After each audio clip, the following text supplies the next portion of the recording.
इस वीडियो में श्रीमद् भगवद गीता के अध्याय 2 सांख्य योग के 49 से 60 श्लोकों का वर्णन है।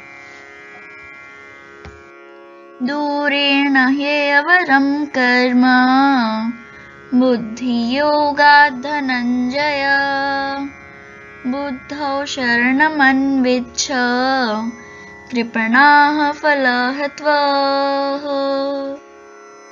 इस श्लोक में भगवान श्री कृष्ण अर्जुन से कहते हैं, हे धनंजय, भक्ति के द्वारा समस्त गृहीत कर्मों से दूर रहो और उसी भाव से भगवान की शरण ग्रहण करो। जो व्यक्ति अपने सकाम कर्म फलों को भोगना चाहते हैं वे कृपण हैं।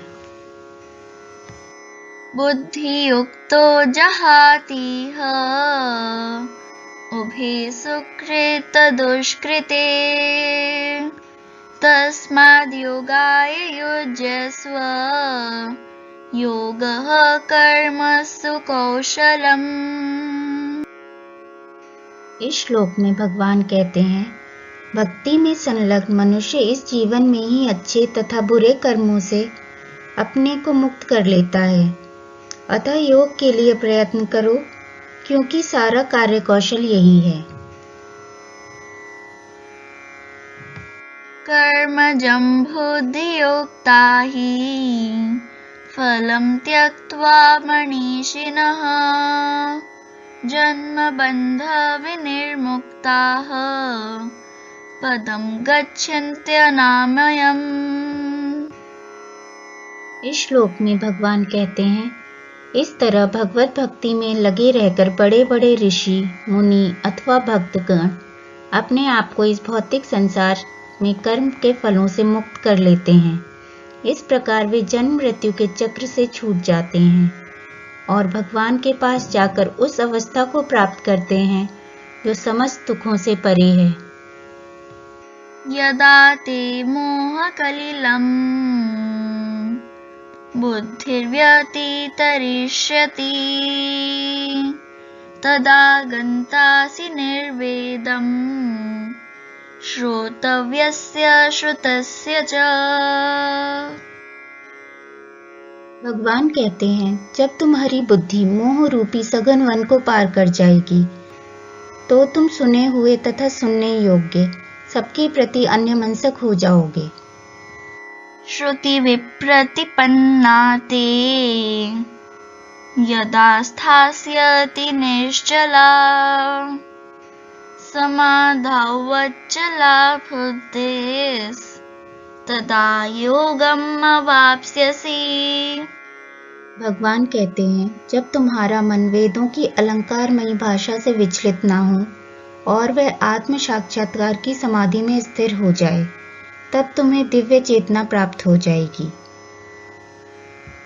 अर्जुन उवाच स्थितप्रज्ञस्य का भाषा समाधिस्थस्य केशव स्थितधीः किं प्रभाषेत किम् आसीत व्रजेत किम्। अर्जुन भगवान से कहते हैं, हे कृष्ण, आध्यात्म में लीन चेतना वाले व्यक्ति के क्या लक्षण हैं? वह कैसे बोलता है तथा उसकी भाषा क्या है? वह किस तरह बैठता है और चलता है? श्री भगवानुवाच प्रजहाति यदा कामान् सर्वान् पार्थ मनोगतान् आत्मन्य एवात्मानं तुष्टः स्थितप्रज्ञस्तदोच्यते। श्री भगवान ने अर्जुन से कहा, हे पार्थ, जब मनुष्य मनोधर्म से उत्पन्न होने वाली इंद्रिय तृप्ति की समस्त कामनाओं का परित्याग कर देता है और जब इस तरह से विशुद्ध हुआ उसका मन आत्मा में संतोष प्राप्त करता है, तो वह विशुद्ध दिव्य चेतना को प्राप्त कहा जाता है। दुःखेष्वनुदिग्गनमनः सुखेषु विगतस्पृहः वीतरागभयक्रोधः स्थितधीर्मुनिरुच्यते। इस श्लोक में भगवान कहते हैं, जो त्रय तापों के होने पर भी मन में विचलित नहीं होता अथवा सुख में प्रसन्न नहीं होता और जो आसक्ति, भय तथा क्रोध से मुक्त होता है, वह स्थिर मन वाला मुनि कहलाता है। यः सर्वत्र नाभिस्नेहः तत्तत् प्राप्य शुभाशुभम् न भिन्दन्ति न द्वेष्टि तस्य प्राज्ञात प्रतिष्ठितः। इस श्लोक में भगवान कहते हैं, इस भौतिक जगत में जो व्यक्ति ना तो शुभ की प्राप्ति से हर्षित होता है और न अशुभ के प्राप्त होने पर उससे घृणा करता है, वह पूर्ण ज्ञान में स्थिर होता है। यदा संहरते चायं कूर्मुगानीव सर्वशः इन्द्रियाणेन्द्रियार्थेभ्यस्तस्य प्रज्ञा प्रतिष्ठिता।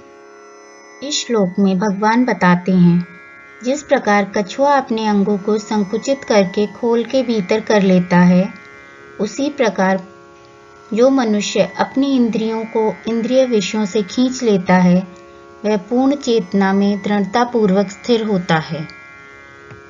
विषया विनिवर्तन्ते निराहारस्य देहिनः रसवर्जं रसोऽप्यस्य परं दृष्ट्वा निवर्तते। इस श्लोक में भगवान कहते हैं, देहधारी जीव इंद्रिय भोग से भले ही निवृत्त हो जाए, पर उसमें इंद्रिय भोगों की इच्छा बनी रहती है। लेकिन उत्तम रस के अनुभव होने से ऐसे कार्यों को बंद करने पर वह भक्ति में स्थिर हो जाता है।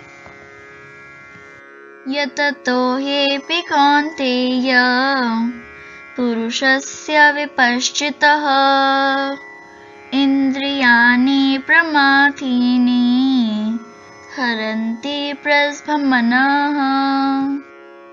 इस श्लोक में भगवान कहते हैं, हे अर्जुन, इंद्रियां इतनी प्रबल तथा वेगवान हैं कि वे उस विवेकी पुरुष के मन को भी बलपूर्वक हर लेती हैं, जो उन्हें वश में करने का प्रयत्न करता है।